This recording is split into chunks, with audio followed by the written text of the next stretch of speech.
ইমান কথা কোৱাৰ অভ্যাস নাই কেমেৰাৰ সন্মুখত, তথাপিও আজিকালি সমালোচনা কৰিবলৈ শিকিছোঁ। এতিয়া বিজেপিৰ আই টি চেলেটো মোক পূৰা মানে বদনামী কৰিব, পাৰিলে এণ্টি নেশ্যনেলিষ্ট ঘোষণা কৰি দিব, চৰকাৰৰ বিৰুদ্ধে কোৱা বুলি পাৰিলে জেলতে সোমাই দিব। যদি জেলত সোমাব লগাও হয় নহয়, তো মুখ্যমন্ত্ৰী ডাঙৰীয়াক মই অনুৰোধ কৰি যাম এতিয়াই, সোমোৱালে মোক বাক্সা জেলত সোমোৱাব, যাতে সেইকেইটাক মই কাণতলীয়া চৰ লগাব পাৰোঁ। জুবিন দাক লৈ গৈ পানীৰ লগত খেলা কৰিছিল নহয়, সিহঁতক মই পুখুৰীত জুবিয়াই মাৰিম, মই কৈ দিলোঁ, অন কেমেৰা কৈছোঁ। তো দিলে বাক্সা জেলত দিব। যিজন মুখ্যমন্ত্ৰীয়ে শ্যামকানু মহন্তৰ সৈতে হেলিকপ্টাৰত ঘূৰে, তেওঁৰ পত্নীৰ শ্যামকানু মহন্তৰ লগত ওতঃপ্ৰোতভাৱে জড়িত, তেওঁৰ নৰ্থ ইষ্ট ফেষ্টিভেলৰ লগত, আৰু সেইজন মুখ্যমন্ত্ৰীয়ে মিডিয়াৰ সন্মুখত কয় যে শ্যামকানু মহন্তৰ লগত মোৰ কোনো সম্পৰ্ক নাই। এইবিলাক কি গছত গৰু উঠা কথা নহয় ৰাইজ। অসমৰ ৰাইজক যদি আপুনি হাতযোৰ কৰি ক'লেও হয় যে ৰাইজ, শ্যামকানু মহন্তৰ লগত আমাৰ এটা সম্পৰ্ক থকাটো হয়, বা মহন্ত পৰিয়ালৰ সৈতে আমাৰ সম্পৰ্ক এটা ভাল আছে, কিন্তু তেখেতে কি কয়, শ্যামকানু মহন্তই যে এনেকুৱা বেয়া কাম এটা কৰিব, আমিতো সেইটো কথা আগেয়ে নাজানিছিলোঁ। তো তেনেকৈ ক'লেও আপোনাক অসমৰ ৰাইজে বেয়া নাপালেহেঁতেন। কিন্তু আপুনি গছত গৰু উঠা কথা কয় নহয়, দিনৰ ভাগতেই মিছা কথা কোৱা, আপোনাৰ সেইটো অভ্যাসত পৰিণত হৈছে। তেনেকৈ কেইদিনমান আগত একদম গোটেই অসম তোলপাৰ লগাই আছিল, গৌৰৱ গগৈ পাকিস্তান লিংক, গৌৰৱ গগৈ মানে ড্ৰেছদোহী, সেইখিনিততো বলে নোৱাৰিলে। আপোনাৰ মিছা কথা আপোনাৰ মাজতেই আকৌ প্ৰমাণ হৈ গ'ল। আকৌ এতিয়া মহন্ত পৰিয়ালৰ ক্ষেত্ৰত গৈ আপুনি মিছা কথা ক'লে।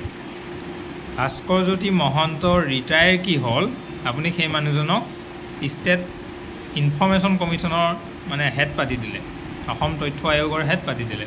কাৰ আশীৰ্বাদত হৈছে? এই ভাস্কৰজ্যোতি মহন্ত যি DGP আছিল অসমৰ, আপোনাৰ দিনতেই DGP আছিল বাৰু, আৰু সেইজন মানুহ ৰিটায়াৰ হোৱাৰ পিছতো আপুনি তেওঁক অসম তথ্য আয়োগৰ মানে মেইন মানুহ কৰি দিয়ে।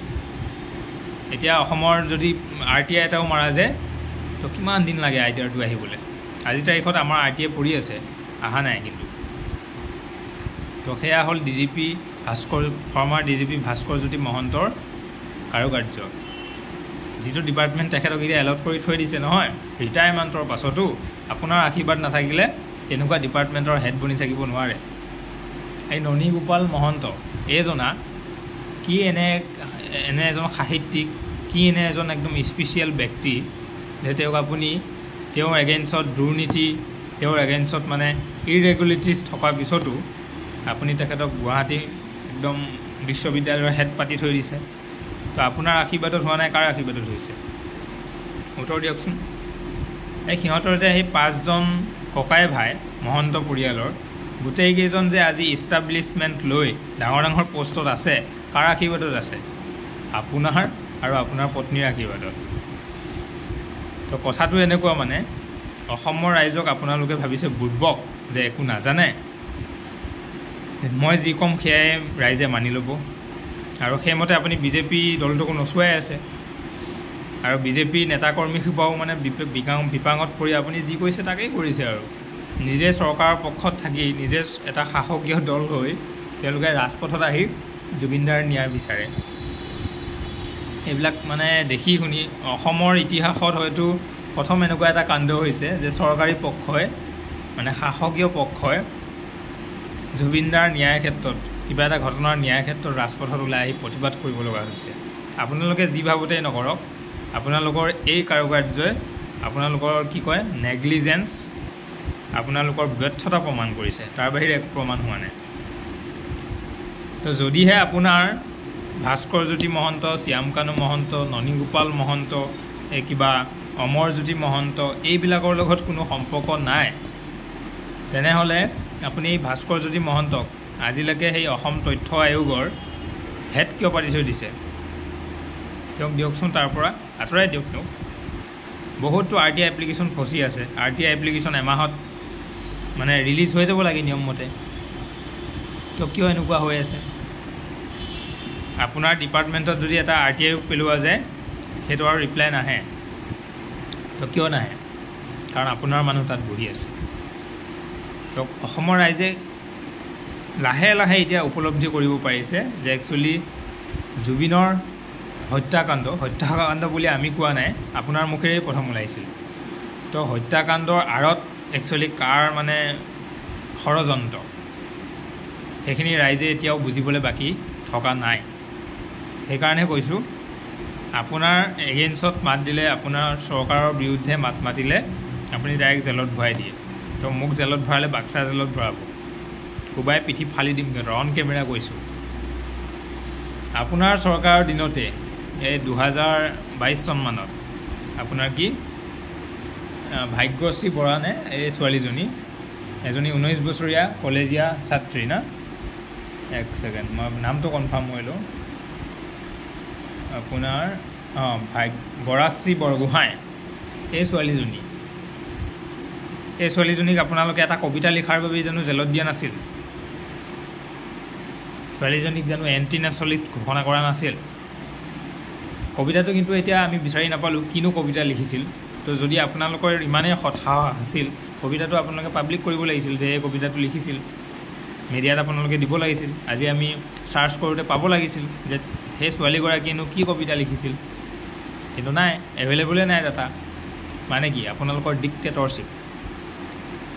ডিক্টেটৰশ্বিপ কৰিব, আৰু যেতিয়া সেইটোত আপোনালোকে ফেইল হ'ব তেতিয়া ক'ব আমাৰ এইবিলাকৰ লগত কোনো সম্পৰ্ক নাই, নহয় জানো?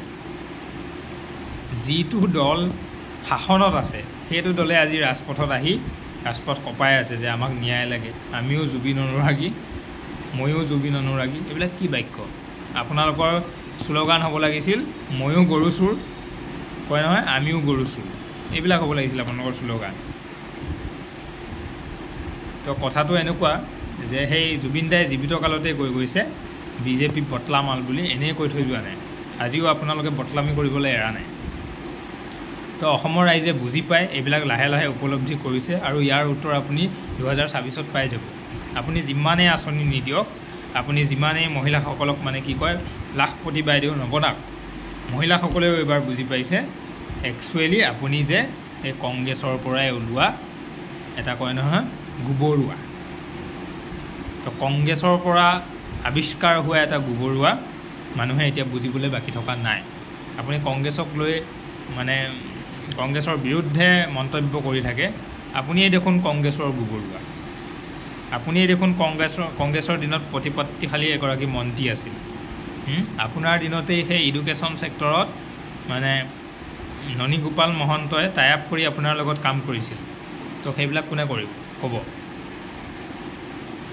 তো কথা ক'বলৈ গ'লে বহুত বেছি ক'বলৈ গ'লে কয় নহয় বিপদ হোৱাৰ আশংকা থাকে, আৰু আমি বিপদলৈ ভয় নকৰোঁ। জেলত দিব, জেলত কটাব লাগিব, তাৰ বাবে সাজু আছোঁ। ভগত সিং 23 বছৰ বয়সত তেখেতেও দেশৰ কাৰণে শ্বহীদ হৈছিল, কিন্তু আপোনাৰ সেইখিনি ক্ষমতা নাই যে আপুনি ভগত সিঙৰ লগত মোকাবিলা কৰিব। আপুনি খালি এইটোৱে জানে মই শাসনত কেনেকৈ থাকিব পাৰোঁ, আঁচনি দি হওক, অসমখন বিক্ৰী কৰি হওক, মই শাসনত কেনেকৈ থাকিব পাৰোঁ, আপুনি সেইটোহে চিন্তা কৰে দিনে ৰাতিয়ে। অসমখন আপুনি দেশৰ ভিতৰত 5 নম্বৰ ৰাজ্য বনাবলৈ ট্ৰাই কৰে, ভাষণ দিয়ে ডাঙৰ ডাঙৰ, শিৰ ফুলাই একদম গলা ফালাই লেকচাৰ দিয়ে, কিন্তু আপোনাৰ অসমখন নহয়, আমাৰ অসমখন আপুনি শেষৰ ফালৰ পৰা 5 নম্বৰ কৰিছে। সেয়া লাগিলে শিক্ষা ক্ষেত্ৰত হওক, সেয়া লাগিলে স্বাস্থ্যসেৱাৰ ক্ষেত্ৰত হওক। আপোনাৰ পত্নীয়ে ডাঙৰ ডাঙৰ প্ৰাইভেট স্কুল চলায়, আপোনাৰ পত্নী বিভিন্ন ব্যৱসায়ৰ লগত জড়িত হ'লে সেইখন ৰাজ্যত আপুনি জনসাধাৰণৰ কাৰণে কি উন্নতি কাম কৰিব? খালি আঁচনি দি অসমৰ জনসাধাৰণক মেৰুদণ্ডহীন কৰিছে, তাৰ বাহিৰে আপুনি একো কৰিব পৰা নাই। অসমৰ ৰাইজেও এইবাৰ বুজি পাইছে যে আমি তেওঁলোকেও আঁচনিবিলাক একচুৱেলি লৈহে আছে। আপোনাৰ সভাত যে এতিয়া মানুহবিলাকে গৈ আপোনাৰ ভাষণ শুনিছে একমাত্ৰ সেই আঁচনিখিনিৰ কাৰণে। আঁচনিখিনি ল'ব আৰু লৈ আপোনাক 2024 বিদায় দিব, আপুনি চিন্তা নকৰিব। তেওঁলোকেও জানিছে যে আপুনি আপোনাৰ নিজৰ পকেটৰ পৰা সেই পইচা দিয়া নাই, চৰকাৰী ধনেৰে দিছে। আপুনিয়ে ফাইনেন্স মিনিষ্টাৰ থাকোঁতে 10,000 কোটি টকা ধাৰ হওঁতে আপুনি একদম ভাষণ দিয়ে যে আমি বহুত ধৰুৱা হৈ গৈছোঁ, আমাৰ অসমখন মানে কয় নহয় অৱনতিৰ দিশলৈ গুচি যাব যদি ইমান ধাৰ হয় অসম চৰকাৰৰ। তো আজি আপোনাৰ তাৰিখত 1,70,000 কোটি টকা ধাৰ হৈ গ'ল। এতিয়া আপুনি ধৰুৱা হোৱা নাই?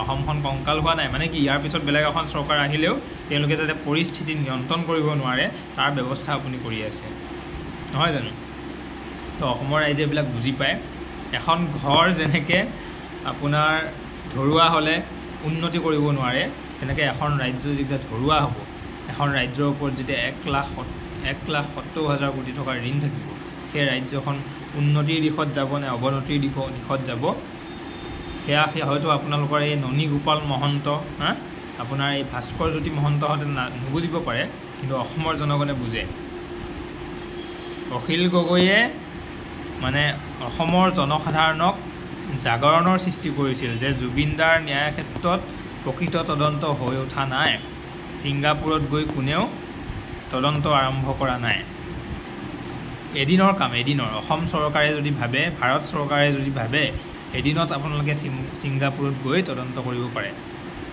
কিন্তু আপোনালোকে এমাহৰ পিছত SIT পঠিয়াই আৰু কেতিয়া পঠিয়াই যেতিয়া দেখিলে আপোনালোকে যে দুলু আহমেদ ডাঙৰীয়াই গৈ তাত FIR কৰিছে আৰু সেই FIRৰ ভিত্তিত ছিংগাপুৰ পুলিচে তদন্ত আৰম্ভ কৰিছে এতিয়াতো আপোনালোক বিপাঙত পৰি গ'ল এজন ব্যক্তি বিশেষ গৈ দুলু আহমেদ ডাঙৰীয়া গৈ যেতিয়া এখন চৰকাৰৰ ঊৰ্ধত গৈ যেতিয়া তেওঁ তদন্তৰ কাৰণে কেছ ৰেজিষ্টাৰ কৰিব পাৰিলে তো আপোনালোকৰ চকু কপালত উঠি গ'ল আপোনালোকে ভাবিলে অসমৰ ৰাইজে এতিয়া আমাক খুদাই নেৰে তো SITক আপোনালোকে ধুমাধুম পঠাই দিলে কিন্তু এমাহ ধৰি কি কৰি আছিলে এই পাবত গজা এইজন কি কয় পবিত্ৰ মাৰ্ঘেৰিটা কোনো ইলেকশ্যন নখেলাকে মানে পাবত গজি পেলাই মিনিষ্টাৰ হ'লতো তো তেওঁৰ জুবিনদাৰ ন্যায়ৰ প্ৰতি কোনো দায়িত্ব নাই পৃথিৱীৰ দেশবিলাক ফ্ৰীতে ভ্ৰমণ কৰিবলৈ পাইছে তাৰ বাহিৰে একো কৰিব পৰা নাই আপুনি তো দুলু আহমেদ ডাঙৰীয়াই গৈ যে কেছ ৰেজিষ্টাৰ কৰিব পাৰিলে আপুনিতো জুবিনৰ মেনেজাৰ আছিল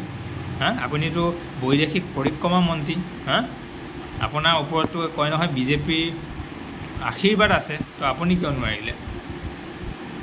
নোৱাৰিলে নহয় ইচ্ছা কৰিলে এদিনতে পাৰে কথাটো হ'ল আপোনালোকৰ সেইখিনি নিয়ত নাই একচুৱেলি জুবিনদাক ন্যায় দিয়াৰ ক্ষেত্ৰত আপোনালোকৰ কোনো পৰিচাৰ্য বিষয়ে নহয় আপোনালোকে খালি এইটো ৰাজনীতিৰ দিশলৈ টানি আছে যাতে এপ্ৰিল মাহ আহক 2026 চন আহক আপোনালোকে জুবিন গাৰ্গক লৈ নিৰ্বাচনী ইছ্যু ল'ব পাৰে তাৰ আগতে হয়তো এই কি কয় শ্যামকানু মহন্ত সিদ্ধাৰ্থ শৰ্মা এইকেইটা পাৰিলে ইনকাউণ্টাৰো কৰি দিব আৰু তেতিয়া ক'ব এই দেখিছে ৰাইজ আমি একদম ইহঁতক এনকাউণ্টাৰ কৰি দিলোঁ সেইবিলাক আপোনালোকৰ নিৰ্বাচনী ইছ্যু হ'ব তো অসমৰ ৰাইজে বুজিবলৈ বাকী থকা নাই কথাটো হ'ল আপোনালোকে যে অসমৰ ৰাইজক অসমখনক বিপথে পৰিচালিত কৰিবলৈ চেষ্টা কৰি আছে সেইটো অসমৰ ৰাইজে এতিয়াও বুজিবলৈ বাকী থকা নাই আৰু সেই কি কয় কংগ্ৰেছৰ এজন গৌৰৱ গগৈ আপুনিয়েচোন মিডিয়াত আহি একদম প্ৰশংসা কৰে যে জুবিন গাৰ্গ ডাঙৰীয়াই মোৰ পিতৃ মানে তৰুণ গগৈৰ লগত মোৰ জুবিনদা একদম ইমান এটা ধুনীয়া সম্পৰ্ক তো আপুনি ছিংগাপুৰত গৈ কিয় তদন্ত কেছ এটা ৰেজিষ্টাৰ কৰিব নোৱাৰিলে কিয় নোৱাৰিলে মানে আপুনিও অসমত সেই ৰাজনীতিৰ দিশতে গৈ আছে জুবিনদাক লৈ ৰাজনীতিয়ে কৰি থাকিব পাৰিছে খালি মিডিয়াৰ আগত আহি দুটামান কথা কৈছে দুলু আহমেদ ডাঙৰীয়াই গৈ যে এটা কেছ ৰেজিষ্টাৰ কৰিব পাৰিলে তো আপোনালোকে কিয় নোৱাৰিলে কংগ্ৰেছে কিয় নোৱাৰিলে আপুনি কিয় নোৱাৰিলে কংগ্ৰেছটো বাদ দিয়ক কংগ্ৰেছে ৰাজনৈতিকভাৱে গ'লে বুলি ভাবিলেহেঁতেন আপুনি কিয় নোৱাৰিলে আপুনি ব্যক্তি বিশেষ গৈতো কৰিব পাৰিলেহেঁতেন এই পাবত গজা বা পবিত্ৰ মাৰ্ঘেৰিটা হওক ইহঁতে বাৰু নকৰিলে নাই আপুনি এইটো কৰিব লাগিছিল আপোনাৰ দেউতাৰ লগত তৰুণ গগৈ ডাঙৰীয়াৰ লগত জুবিনদাৰটো ইমান ভাল সম্পৰ্ক আছে বুলি আপুনি বহুত হাতী মিডিয়াৰ আগত কয় আপুনি কিয় কৰিব নোৱাৰিলে কথাটো হ'ল আপোনালোকৰ এই কংগ্ৰেছ হওক বিজেপি হওক সকলোৱে সেই মানুহক দেখাইহে আপোনালোকে কাজিয়া সৃষ্টি কৰে বাকী ভিতৰে আপোনালোকৰ যিটো সংযম যিটো ঐক্যতা সেইটো মানুহলৈ বুজিবলৈ বাকী থকা নাই তো সেইকাৰণে মই যোৱাকালিও এটা পোষ্ট দিছোঁ যোৱাকালিও এটা ভিডিঅ' কৰিছোঁ যে গৰিমা শইকীয়া গাৰ্গৰ নিচিনা মানুহ ৰাজনীতিত আহিব লাগে তেতিয়া চাওঁ আপোনালোকৰ নিচিনা নেতা আপোনালোকৰ নিচিনা এই পাবত গজা মন্ত্ৰীবিলাক ক'ত যায় মানুহে ওফৰাই পেলাই দিব তো সেইকাৰণে দিছপুৰবাসী ৰাইজক আকৌ মই আহ্বান জনাম আকৌ মই কাটৰ অনুৰোধ কৰিম যে আপোনালোকে জুবিন পত্নী গৰিমা শইকীয়া গাৰ্গক আপোনালোকে দিছপুৰ সমষ্টিৰ পৰা জিকাই লওক চাওঁ তেতিয়া অসমৰ ৰাজনীতি পৰিৱৰ্তন হয়নে নাই 2026ত এনেও অসমৰ ৰাইজে দেখাই দিব যে আচলতে অসমৰ ৰাইজে উপলব্ধি কৰিব পাৰিছেনে নাই। তো কথা ক'লে বহুতখিনি হৈ যায়। তো খালি কোনোবাই বেয়া পাব, মোক কোনোবাই ব্যক্তিগত আক্ৰমণ কৰিব, বিজেপিৰ IT চেলে মোক বদনামী কৰিব, আমি সেইবিলাক ভবা মানুহ নহয়। আমি ভয়ো নকৰোঁ জেলত যাবলৈ, খালি দিলেহে জেলত, বাক্সা জেলত দিব, যাতে সিহঁতক মানে কাণ ফালা চৰ দিব পাৰোঁ, দৌৰাই দৌৰাই যাতে পিটিব পাৰোঁ, সেইটোৱে কথা আৰু।